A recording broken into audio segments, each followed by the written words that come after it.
Boa noite a todos.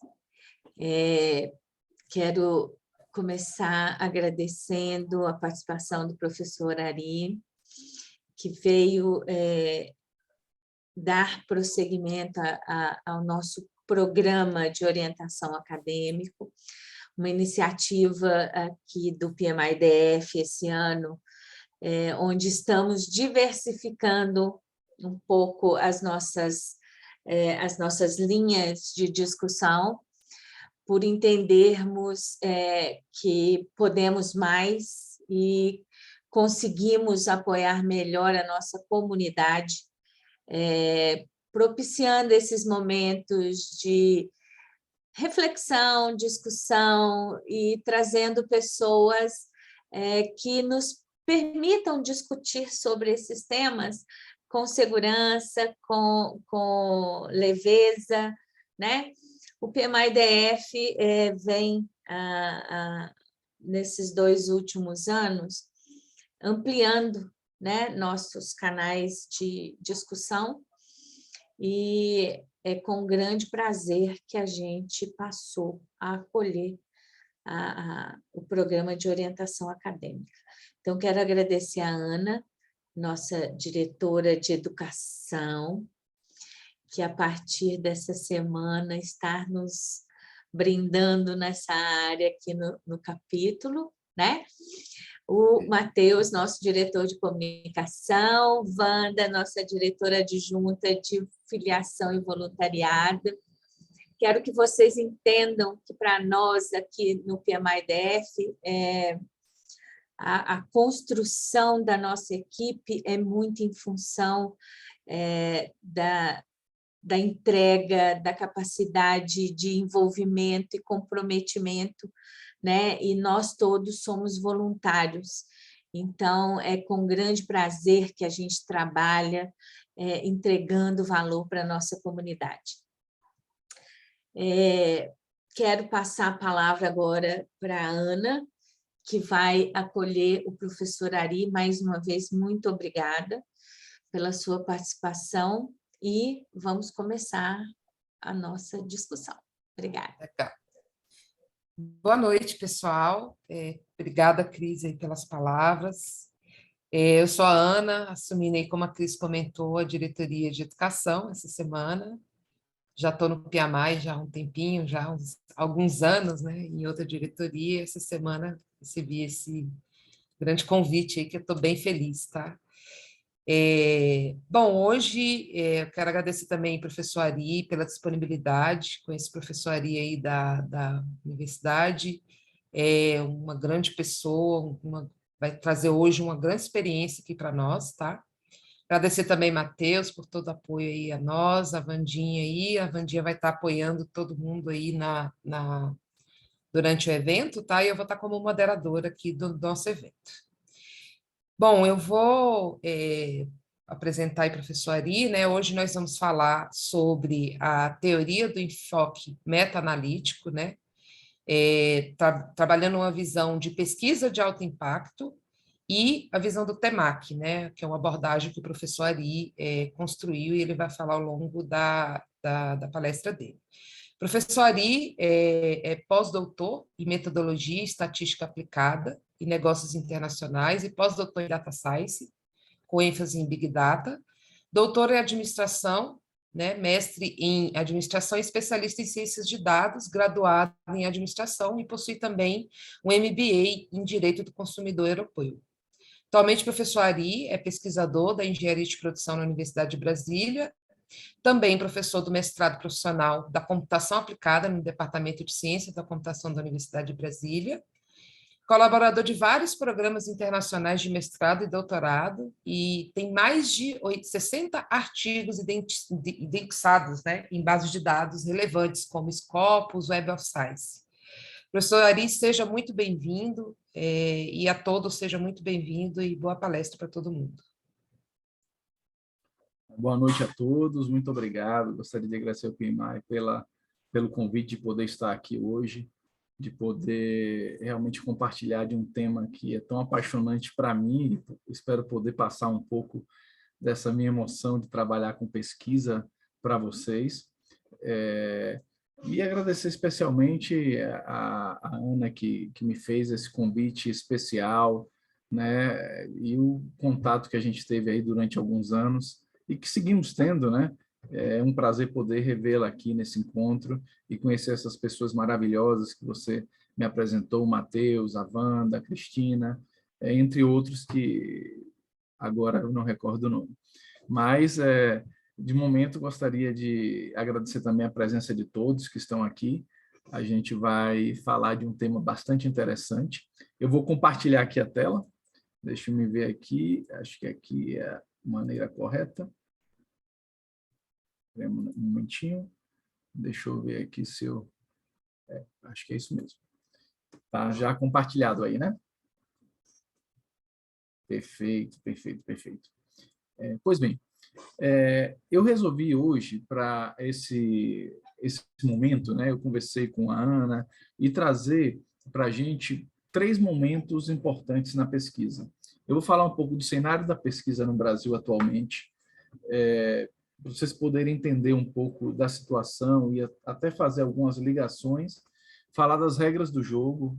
Muitas vezes é muito engraçado quando a gente quer publicar, mas ninguém fala para a gente das regras do jogo. Imagina você jogando um esporte, jogando futebol, jogando vôlei, jogando handebol ou qualquer outro esporte que você goste, né? Até uma corrida, e não lhe explicassem as regras. Então, eu vou explicar algumas regras do jogo, né? Regras essas que não são inventadas por mim, são regras mundiais. E, por último, falar um pouco a respeito do TEMAC, né? Que é uma metodologia aí de revisão da literatura que vocês podem estar aplicando. Para começar, eu gostaria de passar algumas notícias aqui para vocês. A gente tem aqui uma primeira notícia, saiu agora, dia 23 de abril desse ano, na Gazeta do Povo, falando que o ensino deficitário, o Brasil enfrenta apagão para expandir o Vale do Silício Nacional. Nessa reportagem fala que a gente tem algumas ilhas de excelência, porém a gente está sofrendo dificuldades, falta de mão de obra especializada, dificuldades legais e culturais para as universidades trabalharem ao lado das empresas, ausência de políticas públicas que fomentem essa transformação, ou seja, todos esses pontos são problemas que estão ocorrendo hoje, notícias que estão saindo.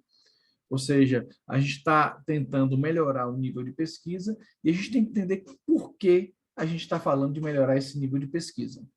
Aí está falando que o Brasil também é 56º aí lugar em ranking de colaboração da ciência com a indústria, né? Ou seja, aí no sentido indústria é o sentido aberto, né? Com organizações, não necessariamente indústria dura lá que a gente conhece, mas com organizações em si. Ou seja, o Brasil tem essa dificuldade, mas não é o único país, não.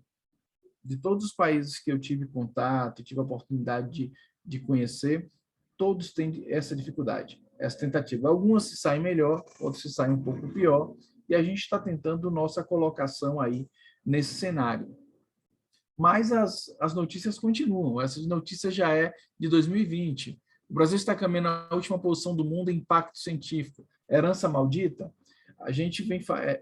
por que herança maldita? Fala a respeito o seguinte, que, mundialmente falando, há muito tempo atrás, eu estou falando há 20, 30 anos atrás, a maioria das universidades decidiram e optaram dos países por seguir um indicador mundial.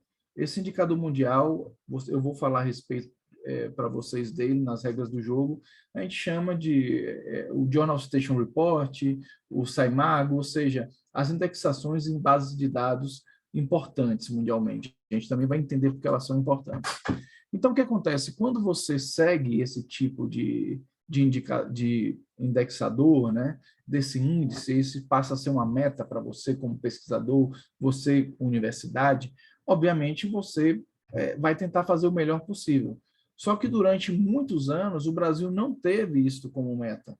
Nós tínhamos critérios internos nossos, por motivos também que eu vou explicar, e esses critérios internos muitas vezes não estavam ali lado a lado com esses critérios internacionais. Então, o que acontecia? Muitas vezes o que ocorria é que a gente tinha uma certa quantidade de publicação que, dentro do ponto de vista do que se vinha fazendo no Brasil, era muito importante, mas que internacionalmente não seguia os critérios que se mensuram mundialmente. Então, a gente vê aí que traz consigo uma série de situações. Você tem áreas, por exemplo, que no Brasil, durante muito tempo, valoravam o mais importante era a publicação de livro. Então, assim, quem sou eu para falar de qualquer área? Mas, assim, a gente tem que entender que, mundialmente falando, normalmente não é um critério. Então, assim, isso acaba gerando alguns tipos de, como eu posso dizer, de discórdias aí, né? Mas seguimos.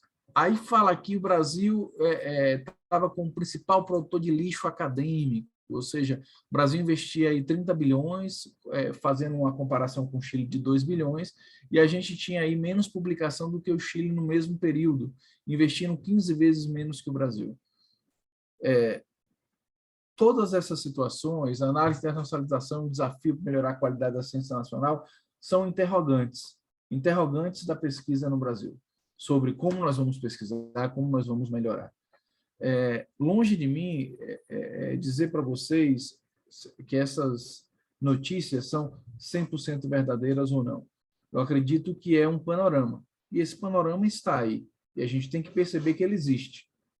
Mas quando a gente olha dentro de base de dados, e hoje eu vou trabalhar sobretudo com a Scopus, devido à facilidade de retirar algumas análises, a gente dá uma olhadinha no panorama do Brasil, nas áreas que o Brasil tem, e nos tipos de publicação, os níveis de publicação que tem no Brasil. Você vê medicina e física e astronomia, muito bem, neurociência, você vê que a parte de business já aparece aqui um pouquinho mais abaixo. Então, assim, a gente vê que tem muito a ser percorrido.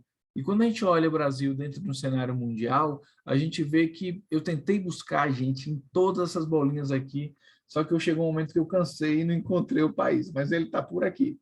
Mas na hora que a gente coloca isso no cenário latino-americano, o Brasil está à frente. Então, nós temos aí algumas situações que fazem, em determinado momento, o Brasil não está muito bem, em determinado o Brasil está muito bem. E qual é o interrogante? Como é que a gente pode resolver isso? Né? Mas eu vou chegar até lá, pretendo hoje tentar responder parte disso.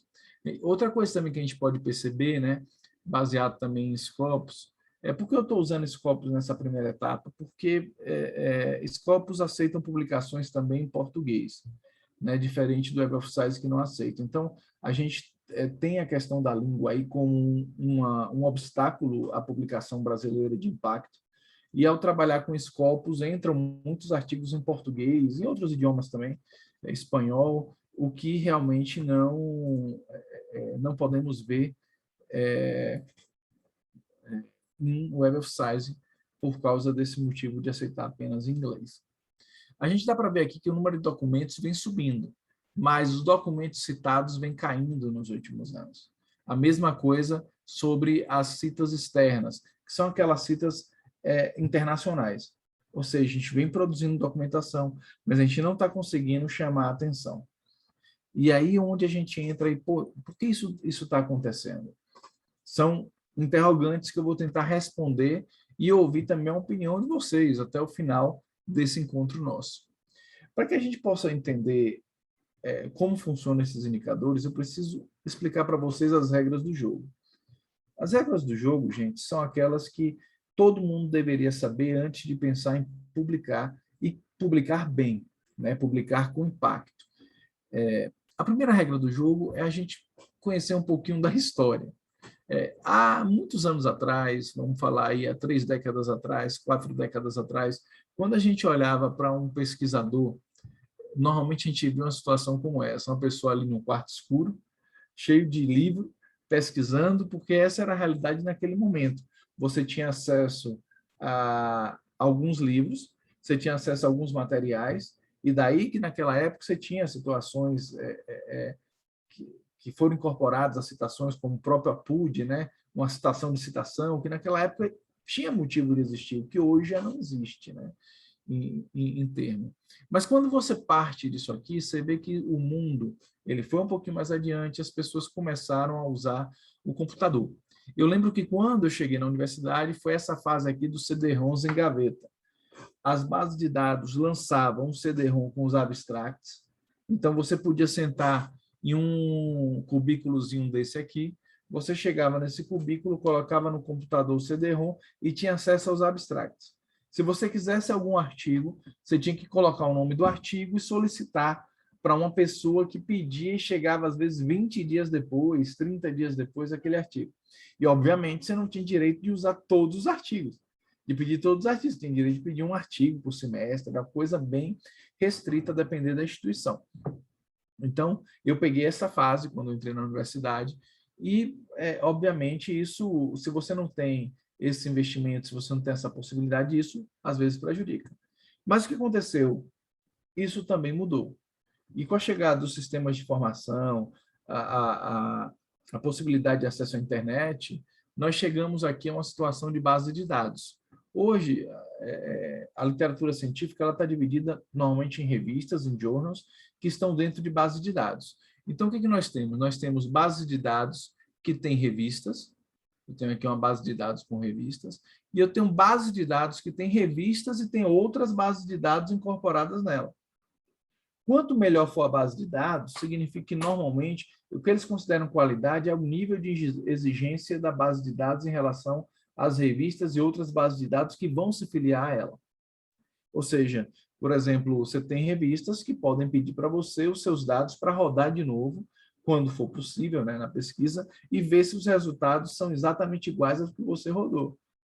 Então, assim, acontece, principalmente nas áreas que envolvem cálculos econométricos, estatísticos, eles pedirem os dados para rodar e ver se está tudo certinho, né? Então, esse nível de exigência acaba fazendo que seja uma revista realmente mais difícil de publicar, o que demore mais tempo, até para poder comprovar aqueles resultados. E algumas bases de dados só indexam revistas nesse nível, né? Algumas também congressos, a depender. Então, hoje, na nossa realidade, a gente tem sistema de informação, normalmente toda universidade, todo local tem acesso às principais bases de dados. Algumas instituições particulares têm acesso a bases de dados específicas, não a Scopus Web of Science, mas normalmente a EBSCO, que é uma base de dados também razoável, né? Ela também está entre umas das principais, sendo que as duas principais normalmente são Scopus e Web of Science.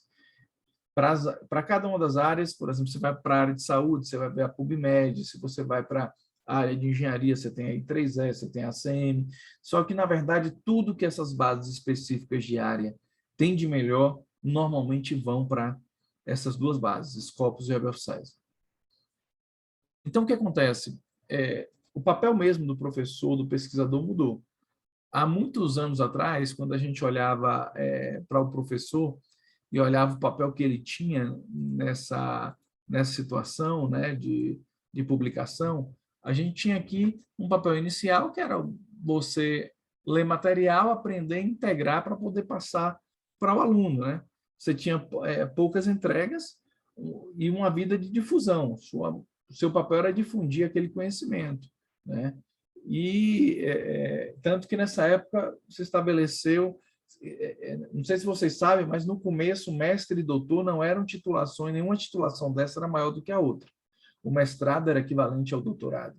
Só que o que acontecia? Fazia mestrado quem queria ser professor, fazia doutorado quem queria ser pesquisador. E aí você tinha essa diferença. Só que o que acontecia?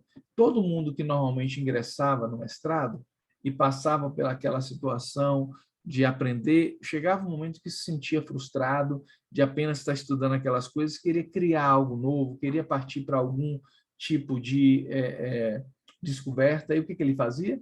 Ele automaticamente ele partia para pesquisar. Então, ele sentia a necessidade de algo mais e ia em busca do doutorado. Devido a essa colocação informal que foi acontecendo, acabou virando-se formal. E hoje, normalmente, você faz o mestrado para depois fazer o doutorado. Embora não seja requisito, hein, gente? Em muitas instituições, você pode partir para o doutorado direto, que é realmente a aplicação para quem quer pesquisar. Embora você, no mestrado, você também se arma de todo o instrumental para fazê-lo. Não tem uma diferença em relação a isso. Aí depois você vai para um momento 2, onde você tinha que fazer alguma publicação ali. a gente passava a ser cobrado para ter alguma publicação. Aí depois já não era em qualquer publicação, você tinha que publicar em revistas de impacto. São aquelas revistas que tinham maior força, e eu vou falar a respeito disso.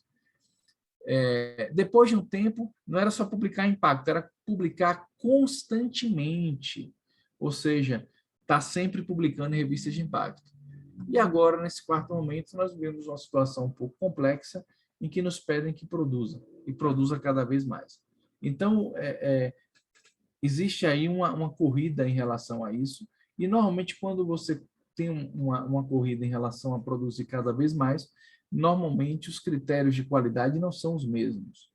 Então, você imagina o seguinte, que às vezes a gente tem um critério de querer produzir, às vezes hoje as pessoas tiram um artigo, e é um artigo muito bom, e você, com 10 dias, você já não pode trabalhar com ele, que você já está trabalhando em outro. Eu lembro da época que você publicava um artigo e você passava entre 5 meses até um ano trabalhando aquele artigo, em várias palestras, em várias situações. A situação de artigo ficou muito parecida aos discos de cantores, né? Lembra quando o cantor ele lançava um disco, ficava 1 ano, 2 anos ali trabalhando aquele repertório? Hoje, uma banda, um grupo lança 4, 5 discos, 5 no ano, às vezes 3, 2, a depender, mas não dá nem tempo. Quando você vê, já lançou coisa nova, e o cara não tem tempo nem de fazer aquela música, às vezes, e ir mais adiante, né? Mas, então, ficou essa corrida por produzir, o que acaba prejudicando um pouco até no entendimento do trabalho que está sendo feito. Então, qual é o segmento disso? Nós temos que entender que hoje, quando a gente fala de artigo, existe uma métrica para saber se um artigo é melhor do que o outro. E a métrica internacional que se usa é a quantidade de citações que ele recebe. Quanto maior a quantidade de citações que um artigo recebe, para os índices internacionais, ele é considerado melhor, mas com 2 premissas. O artigo tem que ter sido publicado em uma base de dados indexada, e o artigo tem que ter sido citado por artigos indexados. Então, essas são 2 premissas para que você garanta essa publicação. A citação nada mais é do que você usar um trabalho de outra pessoa para compor o seu, citando esse autor, né? O que é muito importante para não ocorrer aí numa situação de plágio. O que acontece é que você pode ser mais citado ou menos citado, dependendo de onde você esteja. Ou seja, imaginem vocês, é muito mais fácil que as pessoas vejam o seu produto em uma vitrine ali, que está numa entrequadra ali virada para a própria passagem dos carros, ou uma vitrine que está no subsolo, no segundo andar, ou no andar térreo, desculpa, no subsolo, no andar lá embaixo, na 4ª loja, virando a esquina. Obviamente, é muito mais difícil que as pessoas considerem seu trabalho. As pessoas, aquilo que está mais próximo, mais fácil de ler, fica melhor. Então, isso é necessário a gente compreender para poder entender o fator de impacto, que é a segunda regra. Falamos de citação, agora vamos falar de onde você tem que publicar para você ser melhor citado. E aí você entra com o fator de impacto. O fator de impacto foi um índice criado por Eugene Garfield em 1972, e o Eugene Garfield ele criou esse índice para organizar revistas em bibliotecas, nada mais do que isso. Só que as pessoas acabaram gostando como uma forma também de mensurar a qualidade das revistas. E esse índice acabou sendo perpetuado. Então, hoje as pessoas consideram uma revista de melhor qualidade aquela que tem maior fator de impacto. O fator de impacto é uma divisão aí dos 2 últimos anos de quantidade de citação que os artigos de uma revista têm, dividido pela quantidade de publicação, né? Então, você vai dar uma média de citação por publicação. Quanto maior for essa média, né? Na verdade, esse percentual aí, esse número aí, desculpe, melhor você vai ter, melhor nível de fator de impacto você vai ter, ok?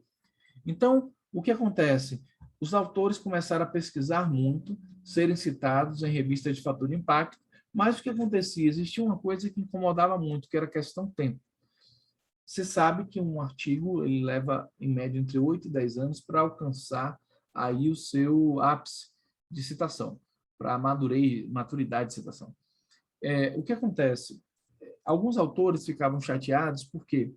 Imagine o cenário de 30 anos já atrás. 30 anos atrás, você tinha muito menos pesquisadores, e esses pesquisadores fizeram seus artigos, fizeram seus trabalhos, e hoje muita coisa do que se cita vem de alguns autores, principalmente se é um trabalho seminal, que ele vem aí, no caso, trazendo toda uma origem, né? Então, a ideia é que você tem autores que, porque começaram muito tempo antes do que estão começando agora, tenham aí a nível até de 2 milhões de citações de um trabalho. Então, começaram a pensar o seguinte, olha, a gente precisa garantir como eu posso falar, uma normalização da situação de anos e também uma chance para os novos autores se colocarem bem. E aí eles criaram o H-Index. O H-Index nada mais é do que uma métrica de qualidade versus quantidade, considerando qualidade como se fosse o artigo de maior citação. Quanto mais citação, melhor a qualidade. Você integra um com o outro e aí você vai ter o fator o H-Index. Se você tem um H-Index 5, significa que você tem 5 artigos que foram foram citados 5 ou mais vezes. Você tem um H-Index 10, você tem 10 artigos que foram citados 10 ou mais vezes. Ou seja, você publicou 10 artigos, cada artigo desse foi ao menos citado 10 vezes. Então, quanto maior o H-Index, melhor. Então, acabou se tornando também uma métrica importante. E por que essas métricas são importantes? Porque, normalmente, elas que vão basear o nível de pesquisador que você é, as oportunidades que você vai ter, os projetos que você pode conquistar e as colaborações internacionais que você vai fazer. E aí o que acontece? Todas essas bases de dados, elas acabam gerando um tipo de perfil de cada um dos pesquisadores. E aí você tem assim, por exemplo, eu abri aqui a Scopus, eu peguei aqui o perfil de um colega, e aí você tem o perfil desse colega, tem o H-Index dele, tem a quantidade de publicações, tem como ele está subindo aqui, as pesquisas dele, e aí a depender se você tem um H-Index maior ou menor, seu prestígio junto à comunidade acadêmica ele pode ser maior ou menor. Né? Esse aqui, no caso, esse professor, ele tem 71 documentos, 71 artigos publicados na Scopus, um total de citações de 267 citações e um H-Index de 9, ou seja, ele tem 9 trabalhos que foram citados 9 ou mais vezes. Professor, isso não é muito pouco? Depende. Para quem está numa situação de base de dados indexadas, quando você faz uma busca, essa busca pode ser de milhões, tem 9 artigos citados 9 ou mais vezes, não é uma má métrica, é uma boa métrica. Isso pode melhorar cada vez mais, né? Mesma coisa em Web of Science, você vai encontrar essa mesma métrica em Web of Science, você vai buscar aqui o autor, ele vai estar a quantidade de artigo e vai dar uma métrica parecida desse autor, e no Google Scholar, né? Ou Google Acadêmico para a gente, né? Também você vai ter aqui um H-Index. Por que o H-Index dele aqui é maior do que Scopus? Porque provavelmente ele deve ter sido citado em alguns trabalhos que não eram trabalhos indexados, o que aumenta o H-Index no Google Scholar, mas que não aumentaria em outra situação. E aí, nessa perspectiva, nós temos aí esse professor, e aí você tem até memes, né, a respeito disso, né? Você tem cards aí, né? Eu gosto muito desse card, especialmente professores versus Jedis, né? Principalmente quando fala assim, olha, eu sou o primeiro autor, né? Sobre a importância que se tem nessa situação. Então, a gente começa a perceber que existe aí um certo também feitiço nessa perspectiva de ser primeiro autor, de participar e de estar realmente bem colocado. Professor, por que é importante publicar nessas bases de dados? Gente, essas bases de dados, elas, como vocês podem ver, estou dando aqui um exemplo da Clarivate, que é a Web of Science, né? Se vocês observarem aqui, essa é uma base de dados que ela é a pré-sala do Nobel. Ela faz os indicadores que identificam pesquisa de classe Nobel. A partir daqui é onde vão sair as nomeações. Obviamente não de todos os Nobel, porque nem todos estão ligados à pesquisa. Você tem outros que não estão ligados. Mas os que estão ligados normalmente são considerados aqui. A gente tem exemplos aqui, esse exemplo de um professor espanhol que elaborou aí predições, e aí ele elaborou diversas predições, acertou suas predições em 46 ocasiões, mais de 24 mil entradas aí de citações no Google Acadêmico, e ele estava aí na antessala do Nobel. Não acabou não ganhando, mas esteve na antessala. Ou seja, é a partir daí que sai. E como é que eu sei quem são essas pessoas?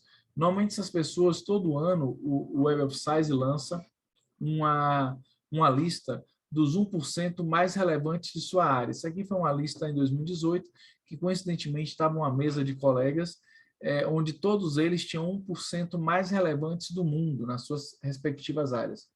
Então, esses mais 1% mais relevantes do mundo são pessoas que a qualquer momento pode ser indicada a esse tipo de premiação. Por quê? Porque estão fazendo uma pesquisa de altíssimo fator de impacto. Altíssimo fator de impacto. É engraçado, aí você recebe um título bonito, etc. e tal. É engraçado porque lá no ano de 2016, eu recebi uma carta da Web of Science falando que eu estava com uma pesquisa 1% mais citado do mundo. Né? Falaram que a partir daquele momento eu poderia utilizar o mais citado, 2016, colocar sempre a hashtag em meus artigos e currículos de altamente citado. Mas o que aconteceu foi o seguinte, eles mandaram isso, eu fiquei tão feliz, liguei para meu pai e minha mãe, ô pai, mãe, consegui, tirei uma boa, artigos de boa quantidade de citações, etc. e tal. E o que aconteceu? Logo depois eles enviaram uma carta, eu caí em mim, né, obviamente, falei, pô, mas eu não tenho nenhum artigo tão altamente citado. Fui olhar, fui conferir e fiquei, isso tem uma coisa errada. Ainda bem que eu não avisei nem a universidade. Porque momentos depois eu recebi uma carta da Web of Science falando que eles mandaram essas cartas numa prerrogativa do autor entender como se sente, né, quando se ganha aí um 1% mais citado. E realmente a alegria é muito boa. O ruim é que depois não era verdade nessa ocasião. Mas para que vocês possam entender um pouco aí. E aí você tem toda uma situação, né? Você tem aqui, meu H-index é maior do que o seu, super professor H-index, né? Que são situações que acontecem. E você, na comunidade acadêmica, normalmente se brinca muito em relação a isso, né?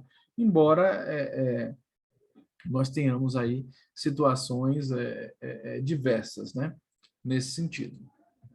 Aí tem aqui, eu me chamo Paco, eu não tenho um JCR. O JCR é um Journal Citation Report, um artigo do Web of Science. Aí, como um grupo aqui de autoajuda, né? De ajuda, desculpe. Bem-vindo, Paco. Como você está, Paco? Não está sozinho, Paco? Te amamos, Paco, né? E aí? Aí tem outra assim, esse cachorro, ele morde, né? E aí o pessoal falando, ele tem outras maneiras de fazer dano, outros caminhos, né? E aí o cachorro pergunta, quando é que você vai publicar? Né?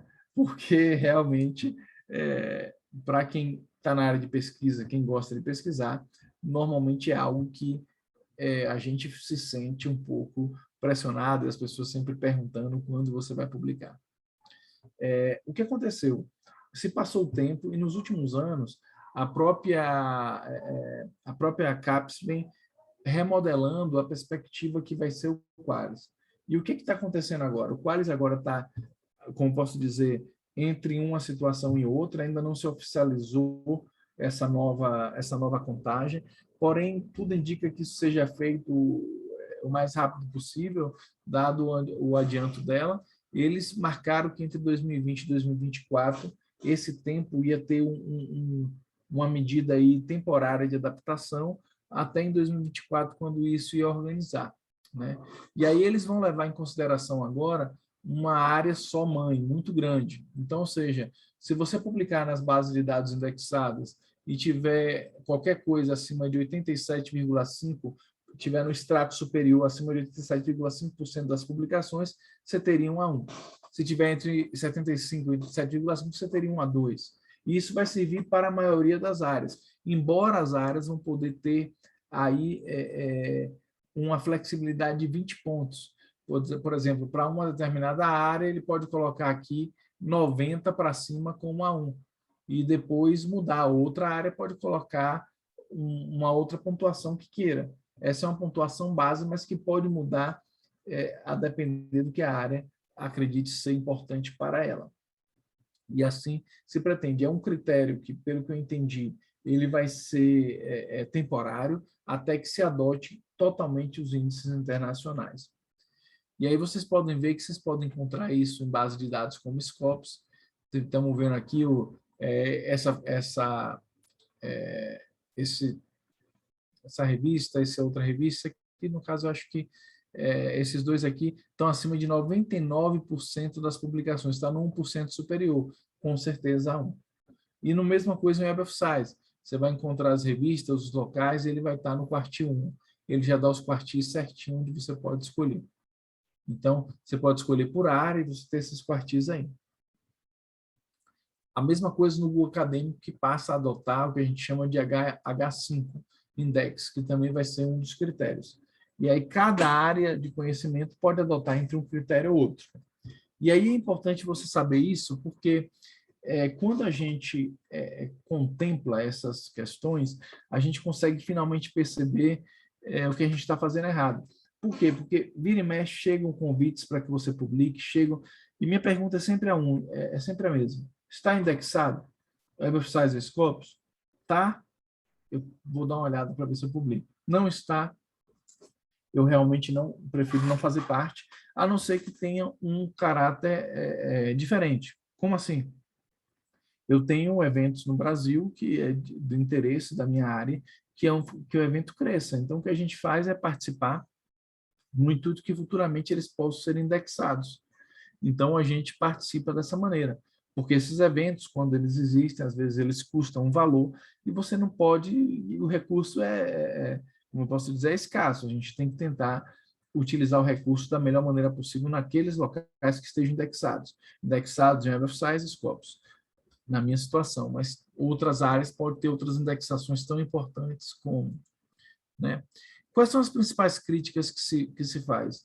As principais críticas que se faz a esse modelo de indexação e de citação, tudo isso, é que muitas vezes as pessoas deixam de olhar outros critérios do trabalho para olhar só os indexadores.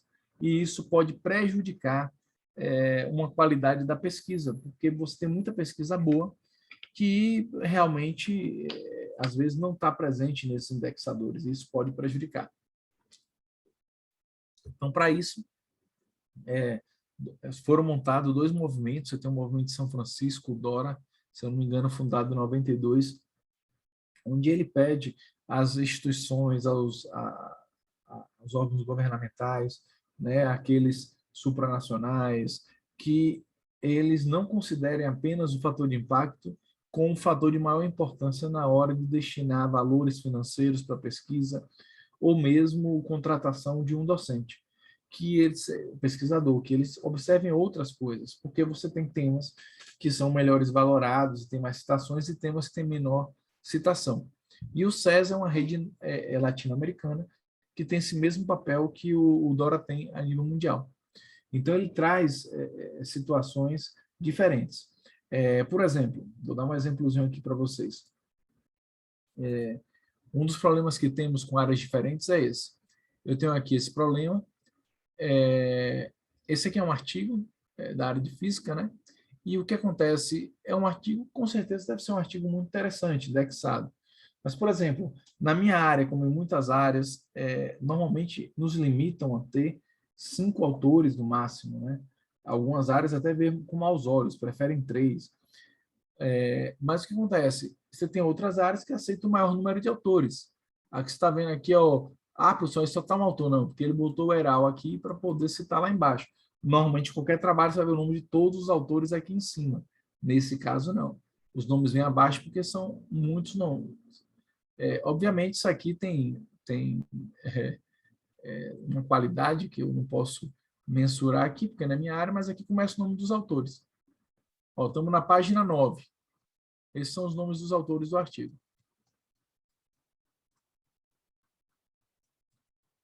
E passa. E passa.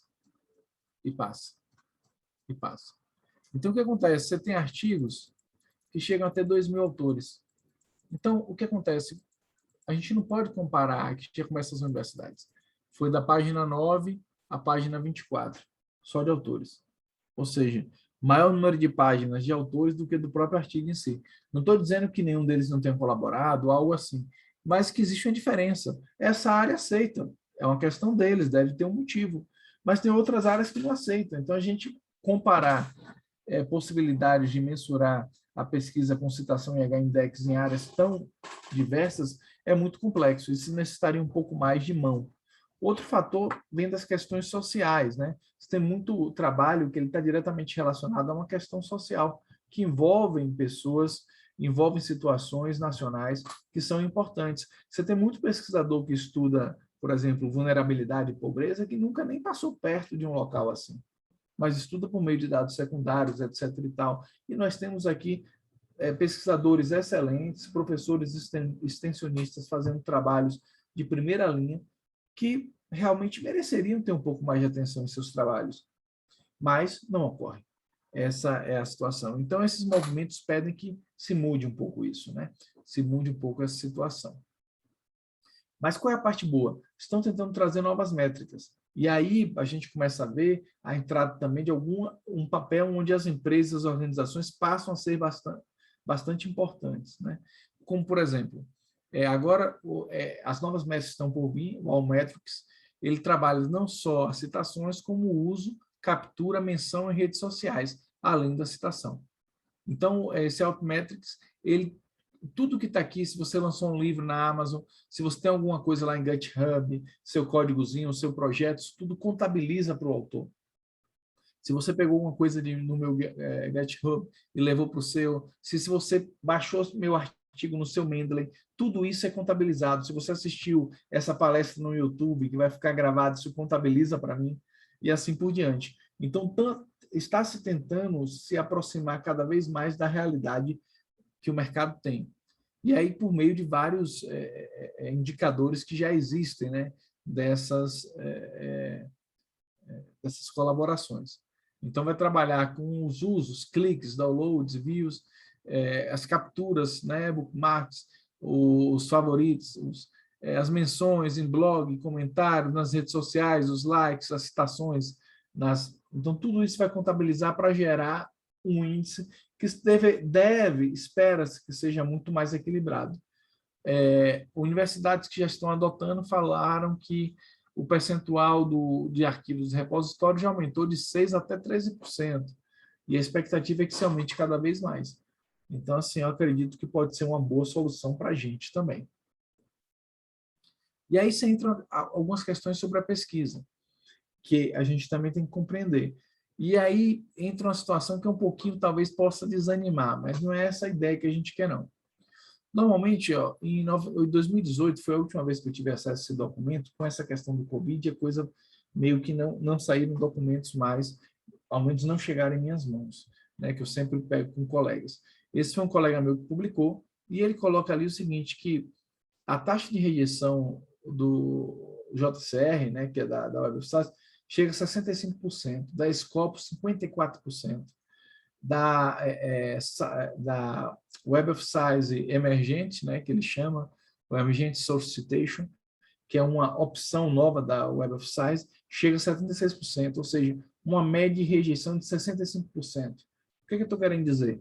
Quando você tiver seu artigo bem feitinho, bem organizado, no final, você tem possibilidade de que ele seja reprovado, porque ele não atingiu os parâmetros de qualidade dessas indexações. São esses trabalhos que normalmente geram maiores impactos. Mas não fiquem tristes, não. A gente tem algumas dicas aqui. O que a gente sabe é que 50% dos artigos até então nunca foram citados. 20% dos artigos altamente citados são de uma área de pesquisa emergente, algo novo que está aí. Então, vale a pena investir em algo que seja inovador, dada a possibilidade de você ser citado. E apenas 5% dos frontes de pesquisa se tornarão artigos altamente citados, ou seja, 5% das novidades realmente se tornarão algo altamente citado nesses índices altos que eu falei para vocês. Mas quais são nossas dicas aí? Primeiro, você deve escrever desde sempre. Sempre escreva frequentemente. Como é que você deve começar? Identificando áreas de pesquisa completas e que estão por completar. Ou seja, tem um TED muito legal de um professor de Harvard, que ele fala que existe um jargão, né, que os soldados têm que marchar ao som dos canhões. E na pesquisa é o contrário. Você deve marchar para longe dos sons dos canhões. Porque onde está acontecendo a maior guerra, você deve observar de longe, entender o que está acontecendo, mas deve partir para longe dali. A pesquisa é um pouco assim. Se você já tem um campo altamente explorado, o ideal é que você não tente entrar por ali, tente trazer alguma coisa inovadora, buscando algo realmente que está por completar. E eu posso garantir para vocês que para cada pesquisador existente, existe uma área que está por completar. Só para vocês terem uma ideia, nos últimos 1 ano e meio, 2 anos, nessa perspectiva online, eu me reuni com alguns alunos buscando temas novedosos, assim por dizer, e teve alunos que conseguiram encontrar, às vezes, um artigo, algumas vezes outros conseguiram encontrar 2 artigos, teve gente que não encontrou nenhum artigo naquele tema, então, assim, você ainda encontram áreas na ciência que realmente tem muito por ser feitos, né? Por ser feito. Então, assim, a partir do momento que você consiga identificar isso, escolha uma boa conferência para publicar, uma conferência nacional, uma coisa mais simples. Depois, uma boa conferência, algo que já é mais importante, algo que já esteja indexado. Depois, escolha um periódico, um jornal mais tranquilo, não necessariamente indexado. E depois, uma melhor revista para publicar, né?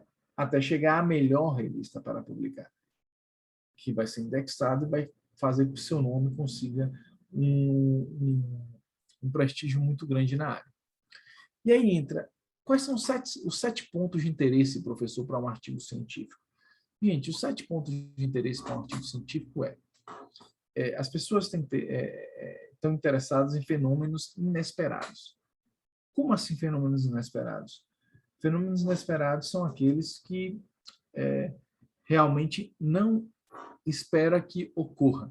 Ou seja, você durante... vou dar um exemplo. Durante muitos anos, as pessoas acreditavam que invista no seu colaborador, que sua empresa vai melhorar, que o investimento no colaborador está diretamente relacionado à melhoria da empresa, a melhoria de como assim da empresa, professor? Da rentabilidade, melhoria organizacional como um todo, né? Só que descobrindo que essa relação direta ela realmente não existe. Às vezes ocorre, às vezes não. Que ela só passa a ser verdadeira em 100% dos casos quando ela é mediada pela capacidade de absorção. Então, até pouco tempo atrás, você acreditava que isso era direto. Se você abrir a maioria das páginas de RH, você vai encontrar essa relação como direta, o que não é realidade, já se sabe atualmente. Então, o que ocorre? Quando você não encontra uma realidade nisso, você está trazendo um fenômeno inesperado. Todo mundo esperava isso, que forma meu colaborador, automaticamente minha empresa vai adiante. E não necessariamente é assim. Você tem um efeito mediador, você precisa de alguma coisinha aí para poder transformar essa relação como uma relação verdadeira. Algo nunca antes visto é quando você descobre, por meio de sua pesquisa, algo que nunca havia sido percebido anteriormente. Por exemplo, pode ser você fazer um processo para diferenciar entre os estados brasileiros, aqueles que se saem melhor em processo de seleção, e no final descobrir que mulheres do norte do Brasil se saem melhor do que qualquer outra pessoa do Brasil em processo de seleção. Isso é algo que nunca tinha sido visto, observado, e passa a ser observado, e por isso é importante. Ou algo nunca antes visto em pesquisas de outras áreas, por exemplo, quando se observa uma nova espécie, alguma coisa desse tipo, né? Uma quebra da visão mecanicista, ou seja, sempre uma coisa foi feita de uma maneira, e você lá oferece um método novo, uma maneira nova de que isso seja feito de maneira diferente com um ganho em produtividade, um ganho em resultado, um ganho em robustez da pesquisa. Isso também é algo que aos editores lhe encantam. Avanços técnicos é quando você traz um avanço técnico, você traz algo novo de método, algo novo e importante, né? Algum tipo de etapa diferente, como fazer algo na pesquisa diferente, né? Recursos valiosos. O que são recursos valiosos? É quando você tem acesso a recursos que outras pessoas não têm. Eu estava conversando outro dia com meus alunos dizendo que recentemente tive acesso a recursos de controladores de voo para fazer uma pesquisa junto com eles. A gente fez uma pesquisa. Obviamente, isso é um recurso valioso. Você ter acesso a esse grupo é muito complicado. A mesma coisa fala o seguinte, eu tive acesso aos 50 principais digital influencers do Brasil para compreender o processo ali de digital influencer. Isso é um recurso valioso. porque nem todo mundo tem acesso a essas pessoas a esse nível de trabalho, de poder você pesquisar, saber. As pessoas podem ter acesso, mas não para esse tipo de situação, que é um estudo. Então, é um recurso valioso. Às vezes, a empresa, a organização, o PMI, ele tem acesso a um recurso que é único de vocês, que outras pessoas normalmente não têm acesso. Isso é um recurso valioso. E isso é algo que, normalmente, as publicações ganham força. E é importante você ter essa situação. Estudos cross-cultural são estudos em que você tem a participação de mais de um país. Ou seja, estamos fazendo uma comparação de modelo entre Brasil e Espanha, Brasil e Portugal, Brasil e Alemanha, e vê em que grau isso muda, ou então dentro de uma própria situação. A gente pode pensar na cross-cultural regional, ou seja, diferenças entre a tomada de decisão no Distrito Federal, em Brasília e em São Paulo, uma capital aí marcada pela presença governamental, a outra marcada pela grande quantidade de empresas. Será que o processo de decisão é diferente? Tem timings diferentes? Isso é um estudo também cross-cultural dentro da perspectiva cultura de governo, cultura iniciativa privada, cultura de São Paulo, cultura do DF. Então, isso mudaria, né? Estudo que envolve diferentes metodologias. Como assim? É você trabalhar com metodologias diferentes. Ou seja, agora, recentemente, a gente está trabalhando num estudo que ele começa com text mining, que é uma técnica para que você faça uma avaliação de texto. Depois, com o resultado de text mining, a gente cria um modelo de equações estruturais, que é um modelo que mescla econometria e psicometria. A mescla de coisas como essa, onde anteriormente não se havia visto, isso gera curiosidade e realmente ponto de interesse para que seja publicado em uma revista de alto impacto. São coisas importantes nesse sentido. Mas qual é a mensagem que a gente pode ter? Eu peguei um outro colega aqui, o José Luiz Rodan, dei uma olhadinha aí, 27 H-Index, 27 em Google Scholar, fortemente ali em H-Index 14 em Web of Science, que é um H-Index considerado muito bom. Eu estou sem o H-Index dele aqui de Scopus, não sei onde foi parar, eu tinha colocado ali, mas também é muito bom, ou seja, você vê que o cara ele é muito bom em vários pontos. Ele deu uma palestra para mim em 2018, num evento que eu fui, e ele colocou essas mesmas imagens para mim. E eu falei assim, não vou pegar emprestado, porque eu quero passar uma mensagem aqui nisso. Aí está certinho, o H-Index dele 14 em Web of Science, 17 em Scopus e 27 em Google Scholar. Qual é a grande mensagem quando a gente olha para esses gráficos aqui? Qual é a mensagem que a gente tem quando a gente olha para isso? Bem, a mensagem que a gente tem aqui é o seguinte, que, como ele mesmo falou, de 2003 em anterior, até de 91 a 2003, ele não havia publicado nada. E ele começou a carreira dele como professor em 91. Ou seja, se em 2003 ele começou a publicar, em 2018, que foi quando ele deu essa palestra, ele era uma das referências principais da área dele no mundo, você pode começar agora e se tornar uma referência em muito pouco tempo. E a depender da área que você escolhe, que ele escolheu uma área complicada. Ele escolheu sistema de informação, escolheu estatística e ele é referência mundial nas áreas dele. Agora, você imagina você escolher uma área, como eu falei anteriormente, que ainda não está muito povoada. Automaticamente você vai atingir um ponto de referência muito antes, né? Essa é um pouco a mensagem. Mas qual é o nosso grande obstáculo ao ser brasileiro, né? A gente tem um obstáculozinho no Brasil que é um pouco chato. A gente fala, a Marília Coutinho aqui escreveu para a Folha há um bom tempo atrás, 99, falando sobre a perda do Nobel, né? Falando que em 21, né, a gente tinha sido nomeado, em 13 a gente tinha sido nomeado, mas acabaram dando para outra pessoa, e que em 21 tentaram pensar em um brasileiro, mas que o próprio Brasil disse, colegas falaram que o cara não merecia, né? Que era o pessoal chamado de grupo anti-Chagas, né? Porque esse prêmio ia para o Chagas. Então, o que acontece? E por que isso ocorre? Eu vou trazer um videozinho aqui que eu separei para vocês, que explica isso. É bem curtinho, só para que a gente possa perceber aqui um pouco o que é que ocorre aqui em nossa situação. Outro dia eu estava refletindo por que o Brasil não tem nenhum prêmio Nobel, né? A Argentina tem, o Chile tem, sim, Venezuela, Colômbia, em muitos países do mundo, Estados Unidos, mais de 300, México e assim por diante.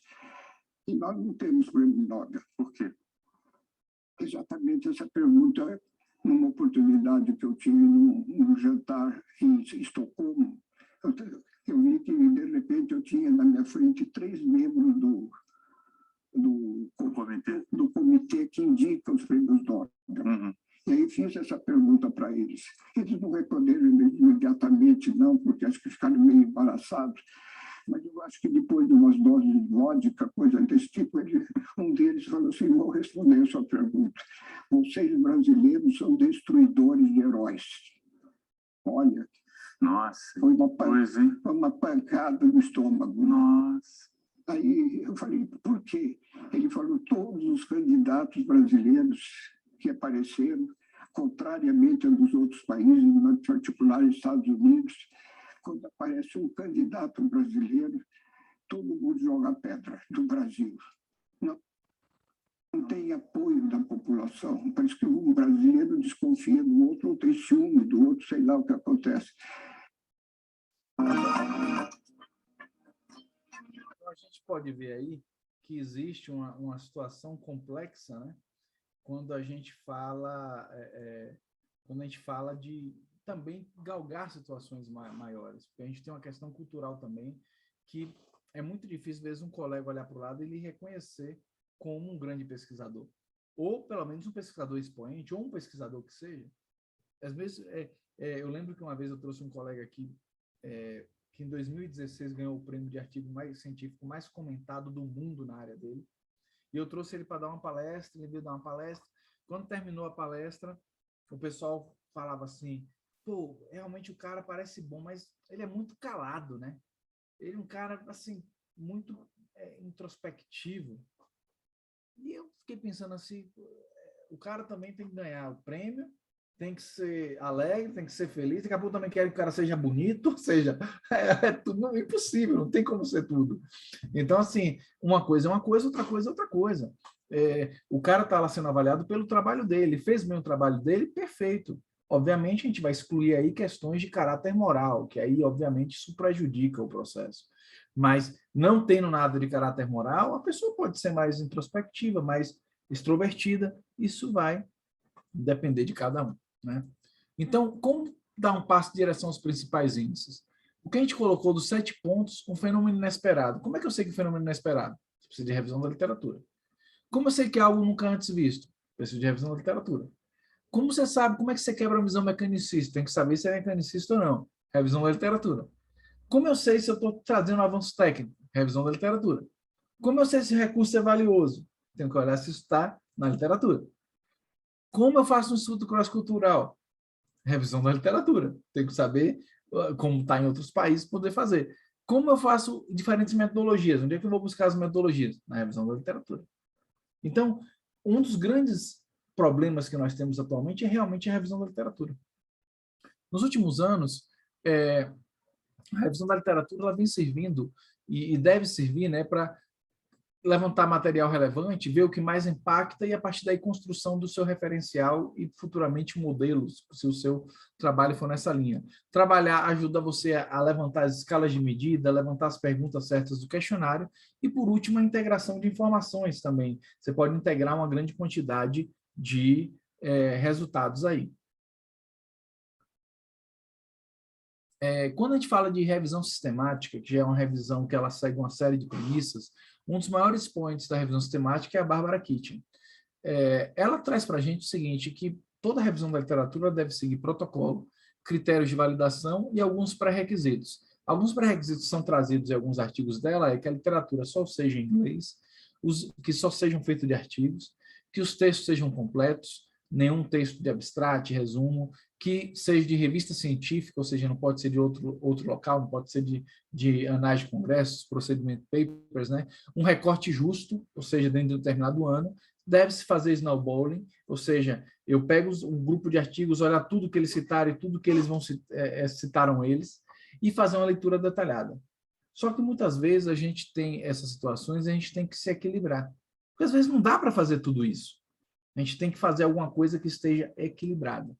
Então, a partir dessa ideia, a gente olhou o processo que existia de revisão da literatura, sobretudo sistemática, de planejamento, condução e resultados, onde você considera não só literatura científica, como literatura cinza, que é aquela que você busca em informes, relatórios, etc.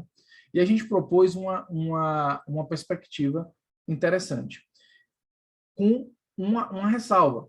Você tem que criar uma revisão da literatura que lhe ajude, lhe auxilie, e que não lhe dê mais trabalho, a não ser que seu trabalho seja realizar apenas uma revisão sistemática da literatura. Aí a coisa tem que ser altamente detalhada.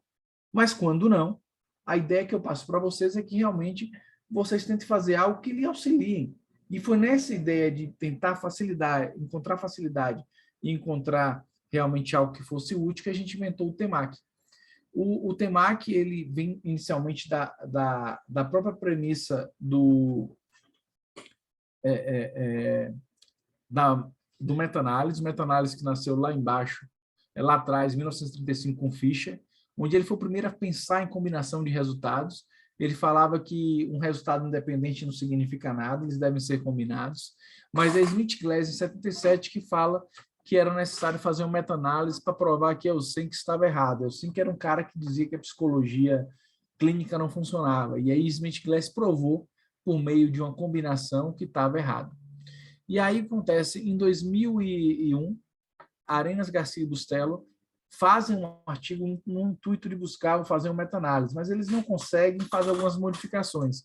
Nasce aí a ideia da abordagem, né? O enfoque meta-analítico. O enfoque no espanhol é a abordagem no português. Em 2004, surge oficialmente o enfoque meta-analítico e o Patrício Ramírez, que era como é o nome? Engenheiro de software, tinha inventado ali uma besteirinha para poder fazer a consolidação das bases de dados, que não existia antes, como existe hoje o Web of Science, que sai lá os principais autores, sai as revistas, já tudo organizado. Isso não existia até 2010. Então, o Patrício inventou esse motorzinho. Em 2010, a Web of Science traz isso para dentro dela. Em 2011, eu, como orientando de Arenas e Garcia, faço uma versão do trabalho deles, mas é em 2017 que a gente lança o trabalho. Mariana e Rocha lança o trabalho, aí todo lado de Arenas, Garcia e Ramírez, os inventores originais do enfoque meta-analítico, e eu e Rocha que integramos aí 5 versões de enfoque meta-analítico. A gente junta várias bases de dados nele e segue 3 passos. Preparação da pesquisa, apreciação de inter-relação e detalhamento do modelo integrador. Gente, vou pedir só 5 minutinhos que está terminando para vocês. Aí o que acontece? No primeiro, preparação da pesquisa, a gente vai buscar o descritor, palavra-chave, o campo de espaço da pesquisa, o espaço-tempo, ou seja, eu vou querer de 90 a 2020, eu não sei.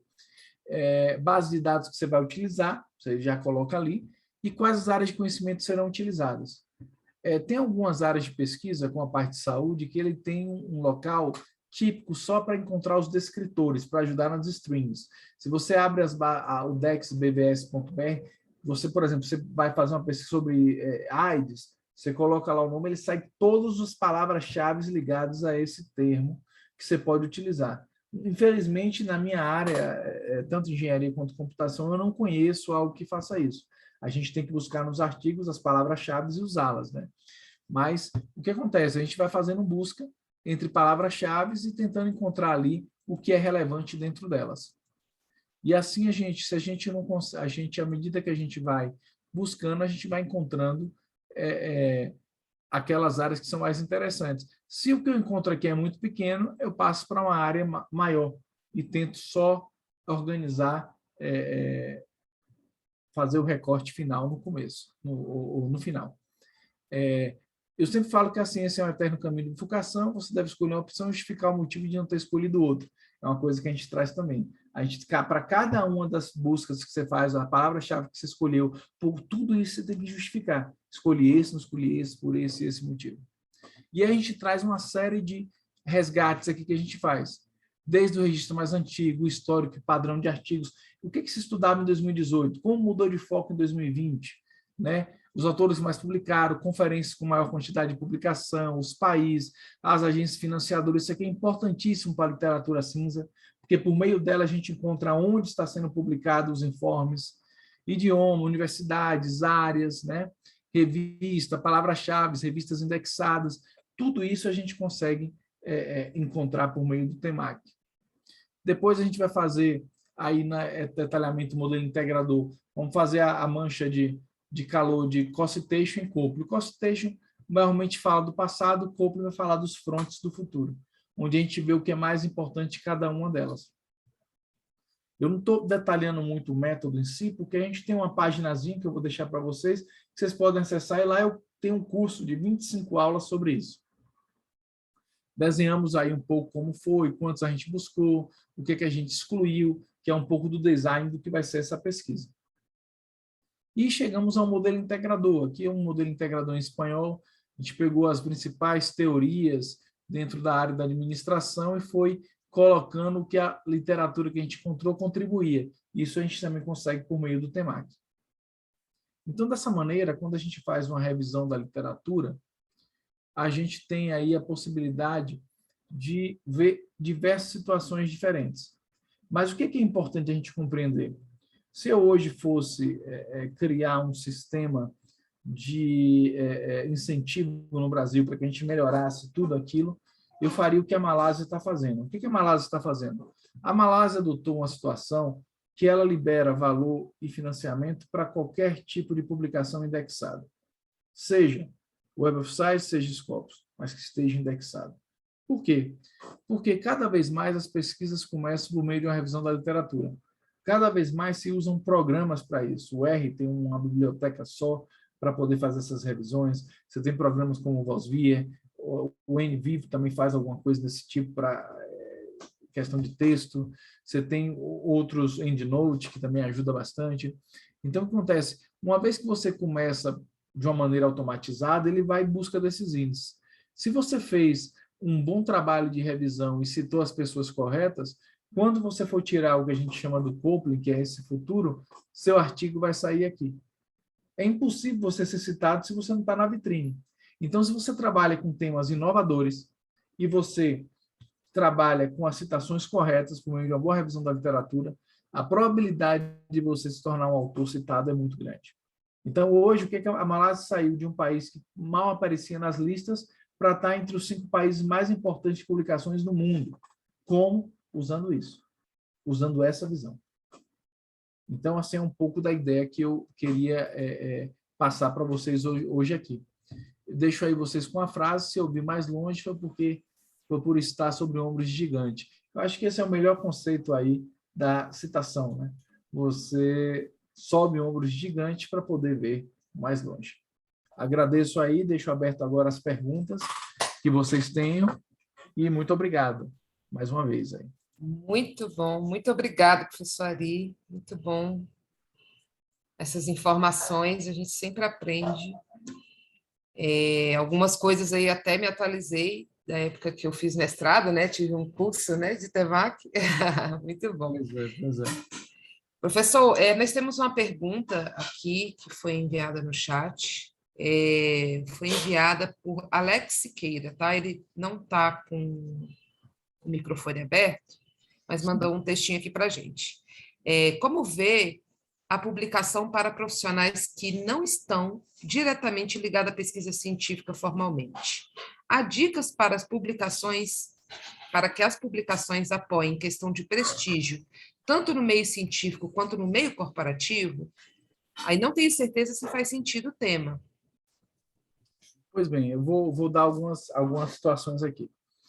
Nós, no Brasil, vivemos um certo delay em relação a outras partes do mundo. O que acontece? Hoje, no Brasil, nos últimos anos, a gente vem tentando fazer o quê? Fazer os testes dos nossos modelos conceituais. Durante muitos anos, a literatura no Brasil, a ciência no Brasil, funcionou a partir de modelo conceitual. Ou seja, em muitas áreas, não em todas, mas em muitas. Ou seja, eu trabalho há 20 anos como administrador, administro empresas, e eu sei que aquilo funciona daquela maneira, sou professor também, e eu crio ali uma ideia de como funciona a partir de minha reflexão, um modelo conceitual. O que aconteceu no mundo lá, depois da Segunda Guerra Mundial e Guerra Fria, foi o quê? Pegaram esses modelos e começaram a provar, simular, e ver de que maneira esses modelos funcionavam ou não. Para o espanto, muita coisa que se pensava conceitualmente não funcionava na prática. Funcionar na prática significa toda vez que eu faço aquilo tem um resultado similar. É consistente. Porque se eu tenho uma coisa que uma hora dá um resultado, outra hora dá outro, eu não posso garantir consistência. Então, o mundo começou a se especializar isso muito tempo antes do que a gente. E isso começa a chegar rapidamente agora no Brasil, principalmente com o advento aí da tecnologia, da ciência da informação, do data science. Então, hoje está se provando muita coisa do que se pensava. E está chegando a resultados muito interessantes. Então, o que ocorre? Eu pesquiso para quê? Entre outras coisas, resolver problemas, mas eu especialmente pesquiso também para ter voz. É você fincar uma bandeira e dizer, eu estou fazendo isso. Quantas vezes vocês viram alguma apresentação, alguma coisa, e você fala, poxa, eu já vi, isso aí é novo, eu conheço uma pessoa que faz isso há muito tempo, mas às vezes não se fincou voz. As pessoas lá, às vezes, não chegaram a gritar em relação a isso. Eu lembro que uma vez o pessoal lá da Colômbia estava ganhando o título do país que inventou aí o BRT, e não foi algo de ideia brasileira. Mas como eles publicaram primeiro a respeito disso, estavam ganhando foco em relação a isso. Então, quando você se torna um profissional, a gente tem aquele velho ditado, santo de casa não faz milagre. Muitas vezes a gente, no ambiente nosso corporativo, e eu falo para vocês que durante o tempo que eu morei fora do país, eu trabalhei em algumas multinacionais, trabalhei com 68 países diferentes em multinacionais, e posso dizer para vocês o seguinte, que não espere que todo mundo na empresa bata nas suas costas e fale que bom você é. Às vezes você precisa de um incentivo maior. E que incentivo maior é esse? Às vezes você mostrar o seu trabalho. A publicação é uma maneira muito boa de mostrar o seu trabalho. Porque o que acontece? No futuro a pessoa vai estar lendo algo, vai estar vendo algo, vai ouvir, conversar com um colega, o colega fala, poxa, você já viu esse material aqui? A pessoa, peraí, esse material aqui é do Ricardo. E aí, pô, que legal, material bom, vou usar isso aqui. Porque a grande questão aí é o seguinte, profissional, cada dia que passa, as competências estão cada vez mais similares. Eu sou um profissional muito bom, mas igual a mim eu tenho N colegas. Bons professores, alguns melhores, com certeza, outros também podem ser piores, não sei. Mas na hora da gente colocar os indicadores, na hora de a gente colocar as métricas de pesquisa, as coisas mudam. Por que mudam? Porque alguns professores se dedicaram a pesquisar e criar informação, criar métodos, criar situações. Nós vivemos em um país que tem uma cultura muito peculiar, muito nossa, e a pesquisa lhe ajuda a criar métodos próprios, ou seja, criar e validar. Eu sempre falo lá na universidade, a gente está tentando fazer isso, que os alunos da engenharia de produção da UNB saiam com métodos. Mas esse método aqui é muito parecido com os métodos internacionais. Mas ele tem uma linha aqui que é só da engenharia de produção. Só o aluno da engenharia de produção vai aprender isso, da UNB. Senão, qualquer outro local não vai ser igual, porque vai ser um método ali desenvolvido por alguns colegas que estão com esse pensamento. Então, assim, eu acho que o principal motivo de você publicar no mercado de trabalho sem o pensamento acadêmico é de posicionamento. Vou dar um exemplo. Vira e mexe, eu preciso de gente para participar de banca de pesquisa. Qual é a primeira coisa para poder avaliar um trabalho em uma área? Qual a primeira coisa que me perguntam no departamento? Tem publicação? Às vezes você quer levar uma pessoa para um congresso, mas a pessoa é muito boa, mas normalmente você tem que seguir alguns trâmites, alguns rituais que a academia tem também. Mas no mercado de trabalho, o que eu posso dizer para vocês, a maneira de você se posicionar. É você ser aquele santo de casa que faz milagre. Por quê? Porque as pessoas vão começar a notar você pelo seu conhecimento externo. Elas estão convivendo com você, mas a convivência é complicada alguém lhe reconhecer. O ideal seria que se reconhecesse, mas nem sempre é assim. Mas quando a pessoa olhar para trás e ver lá o conhecimento e falar, poxa, aquilo ali é de um cara lá da minha empresa. E aí a coisa muda. E aí, bate aí um start. Eu acredito que não sei se eu respondi tudo, mas é um pouco da ideia que eu tinha a respeito disso. Obrigada, professor. Aqui, Botran também passou aqui um feedback. Parabéns pela excelente apresentação, Ari. Legal, pessoal. Estamos abrindo aí para perguntas. Quem mais quiser fazer perguntas, pode abrir o microfone e fazer, ou também mandar pelo chat, que se sentir mais confortável.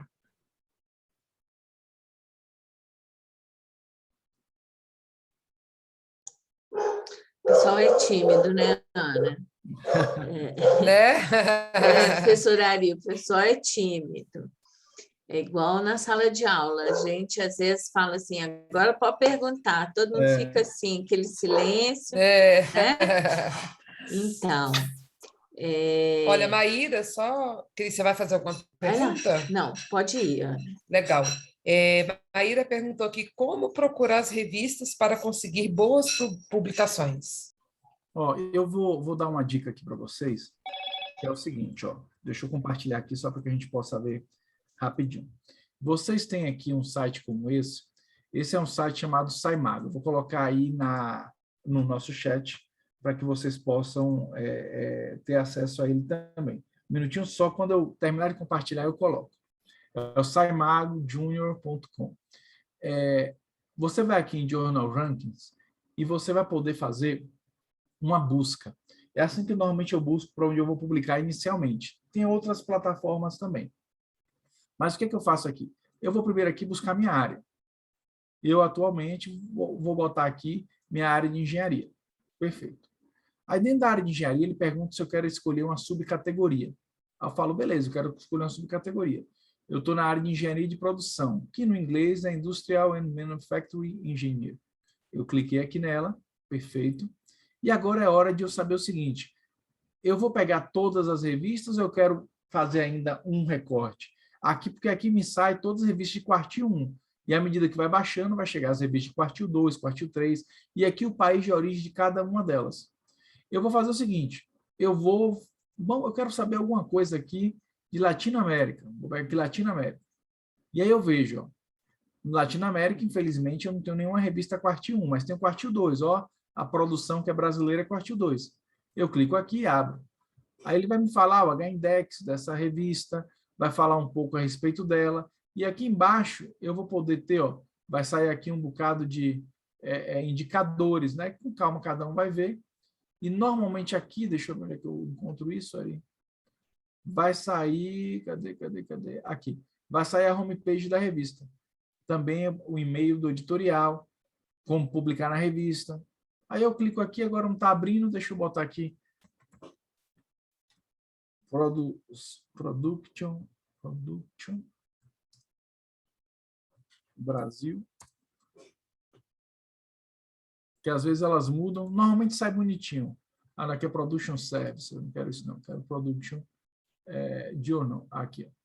Aqui, ela aqui. Aí eu abro aqui, ela já está aqui, Production. Normalmente, se a gente pegar uma outra revista, essa aqui, demos o azar dela estar desatualizada, mas eu vou pegar aqui uma revista, vou pegar essa informação tecnológica. Vamos ver se essa aqui está atualizada o site. Se não, você busca pelo nome, você encontra também. E eu vou aqui e boto na homepage. Já vai direto para ela. E aí você tem esse acesso. Outra maneira que eu posso fazer é o seguinte, eu posso também, tem um localzinho que ele dá para a gente a possibilidade de usar inteligência artificial. Como assim? Na verdade, é uma métricazinha boa. Eu vou aqui nele, se chama Jane. Eu vou aqui em Jane, eu posso jogar aqui o título de minha pesquisa ou o abstract. Eu vou colar o título e o abstract de minha pesquisa e no final peço para ele buscar revistas para mim. Encontre journals. E ele automaticamente vai encontrar para mim aqui os journals que estão mais perto do que eu posso. Eu posso ver os artigos publicados com a mesma temática que eu, né, que eu estou querendo publicar. Eu posso, aqui ele vai falando as indexações dele, onde é que ele está indexado, onde não. E aí eu vou tentar publicar nessa revista. A mesma coisa o Jenny faz aqui para a gente o seguinte, eu quero buscar autores, porque às vezes você quer buscar outros autores, então eu vou buscar artigos para poder complementar meu trabalho. Ele também traz para você um bocado de artigos que tem a ver com o trabalho que você escreveu. Então, isso já ajuda bastante você fazer o seu trabalho. Aqui é a mesma coisa se eu botar aqui autores. Eu vou buscar autores, às vezes, algumas revistas, o Everaldo que está aí já passou por isso, algumas vezes a revista pede o nome de um autor para você, para poder você indicar que pode ser revisor de seu trabalho. E aí você vai aqui, você tem um e-mail do autor, de todos eles, aí você tem os artigos que ele publicou, vê se bate com o que você está querendo, e aí você convida a pessoa para poder participar. Então, dessa maneira, a gente tem aí essas duas possibilidades. Obrigado, Ana, por colocar aí os links. De nada, professor. Legal. Não, que ferramenta fantástica. Né? Nossa Senhora, tem horas que é difícil, né, a gente encontrar. Como eu sou muito das antigas, né, eu ia sempre muito na biblioteca, pegar as últimas referências, né, ver aquelas que são mais consultadas, né, porque isso agora com uma ferramenta de pesquisa dessa, isso é fantástico, nossa Senhora. Que coisa boa. Tem tá surgindo muita coisa aí, né, para a gente poder se atualizar, trazer. Hoje você tem cerca de 50 plataformas dessas, cada uma lhe ajudando em uma coisa diferente. Pois é. Com isso, não tem como não fazer um artigo mais consistente, né? Mais robusto, né? Com mais corpo, né? Onde realmente você consegue dar uma fundamentação da discussão, né? Isso é extremamente importante para um artigo de impacto, de qualidade, né? Que possa ser utilizado mais... Gente, muito bom, adorei. É isso, os projetos hoje, agora mesmo no Brasil, a gente tem muitos projetos de pesquisa que ocorrem já em algumas universidades, não são todas, mas a Universidade de Brasília, especialmente, é uma universidade que consegue muitos projetos de pesquisa. Muita coisa do que a gente vê no Brasil ocorrendo veio da Universidade de Brasília. Isso. A gente mesmo, nós participamos de um projeto de reorganização de toda a parte de recursos humanos do Exército Brasileiro. Teve várias pessoas que estão aqui que participaram. Um projeto, você imaginar bacana. Todo o Exército Brasileiro, reorganizar toda a parte de recursos humanos. Participamos de projeto de reorganização de hospitais. Teve um dos colegas nossos que zerou a fila de cirurgia em hospital, ou seja, por meio dessa aplicação. Tem colegas que fizeram projetos para poder conseguir uma melhor rota, que economizava não só gasolina, como a própria água na entrega de caminhões-pipa no Nordeste brasileiro. Oh, que bacana. Então, o que acontece é que a gente tem ainda uma visão, essa visão ficou para trás, da universidade desassociada da prática. Hoje, se pega qualquer artigo, outro dia um determinado grupo me procurou porque eu tinha feito um trabalho de mancha criminal na cidade de Brasília, predizendo onde aquilo ia ocorrer, porque eles queriam levar isso para um nível melhor. Então, ou seja, os trabalhos aplicados hoje, eu não posso falar de toda a universidade, porque eu sou da Faculdade de Tecnologia e da Computação Aplicada. Nessas duas áreas que eu estou, eu posso garantir para vocês, mas tenho certeza que isso deve se estender pelas outras áreas. Qualquer trabalho que pegar, o trabalho é altamente aplicado.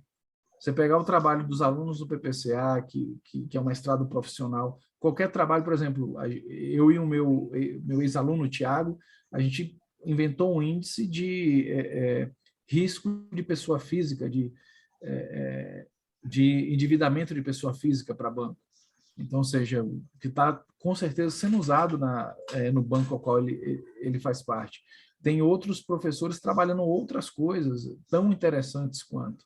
Então, assim, hoje, a maioria das pessoas ao qual eu estou trabalhando, pelo menos, todas elas estão empenhadas em projetos aplicados, desenvolvendo motores. O professor nosso lá do departamento desenvolveu um respirador, saiu em vários locais aí, um respirador que ajudou a salvar vidas do Covid. O professor André, no Lab, foi uma das pessoas que mais entregou face shield no DF. Um professor nosso lá, o professor Renato, da FT, também lançou agora um satélite.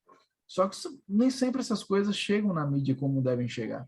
Mas, assim, E nem todas as universidades têm esse privilégio de poder trabalhar isso, porque eu chamo de privilégio. A gente está muito próximo a governo federal, você tem pessoas muito boas trabalhando aqui na universidade. E também está muito próximo dos mecanismos de patrocínio, né? Dos PNUDs da vida, das agências da Unesco. Finatec.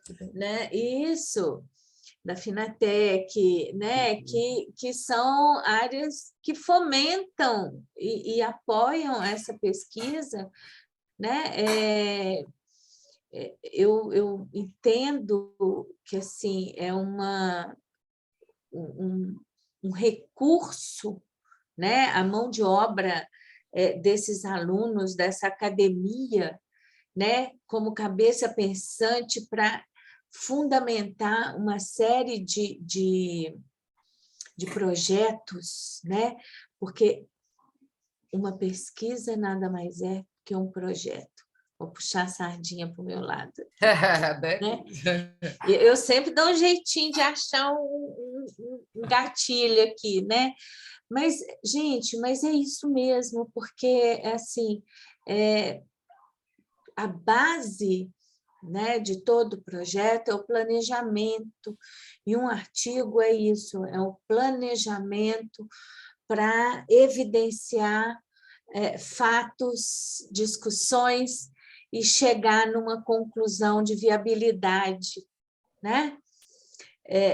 Então, a parte que antes a gente, quando ia fazer um projeto, a gente fazia um estudo de viabilidade, a gente começava das análises dos artigos daquela área, para ver se a gente encontrava fundamentação. Isso eu estou falando lá na década de 80, né? Na área de TI. Era muito importante isso para a gente, né? Então, você vê que assim, os projetos estão cada vez mais robustos e fundamentados, né? E com isso a gente tem conseguido ter mais êxito. É fantástico. É isso mesmo. Assim, hoje existe uma aproximação cada vez maior. Eu realmente, assim, às vezes eu me deparo com projetos de colegas que eu realmente fico muito orgulhoso de pertencer à instituição, dado o que estão fazendo, aos algoritmos que estão lançando. A Ana com a professora Simone mesmo participam aí, junto a outros colegas, de uma plataforma para a Universidade de Brasília, mas que vai servir para qualquer universidade no mundo, uma vez pronta, que é uma plataforma de metodologias ativas, importantíssimo para o ensino. Então, assim, tem muita coisa interessante acontecendo. E realmente, assim, as pessoas têm que dar uma chance à universidade de mostrar um pouco do trabalho. Isso. Eu estava precisando um projeto de comunicação ativa. É verdade, é verdade. Né? Para poder efetivamente dar luz, colocar luz sobre esses projetos, sobre essas validações executadas com tanta propriedade, porque, assim, às vezes, isso não chega na indústria, né? Acaba ficando ali em uma série de laudas e não ganha notoriedade. Né? Verdade. Acho que é isso. As divulgações acadêmicas são muito acadêmicas. É verdade. Elas precisam ter um viés... Não estou falando que é comercial, tá? Uhum. Mas de divulgação mesmo, de publicidade. Nas sabe? empresas mesmo. Isso,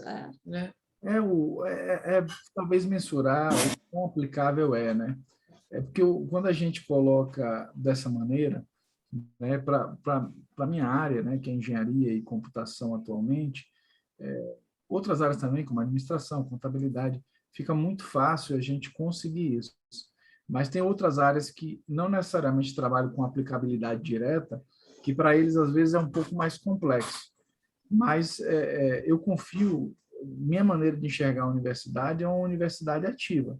Uma universidade que esteja fazendo algo que seja aplicável, que que as pessoas possam utilizar, que a sociedade possa usar, que as organizações possam usar, que as empresas possam usar. Pelo menos é a minha maneira de observar, mas eu também sou consciente que tem Eu outros também colegas que acredito não nisso, pensam assim, Ari. né? Eu acredito que a gente vai caminhar para isso, com certeza. Meninas, abram suas câmeras, manifestem-se. Meninos também. Eu falei meninas só porque eu estava acabando de ver a fotinha da Caroline, então acabou saindo meninas. Né? Vamos tirar uma foto, nós todos, Bora. Bom, né? bom, Fazer uma divulgação bacana do nosso evento. Não tenham vergonha. pessoal, é envergonhado hoje. Ninguém quer abrir a câmera, que pena. Vão lá, Matheus, tira de câmera fechada, né? Aí, Muito professor bem, Everaldo aí, Everaldo, professor Everaldo, obrigada. obrigada.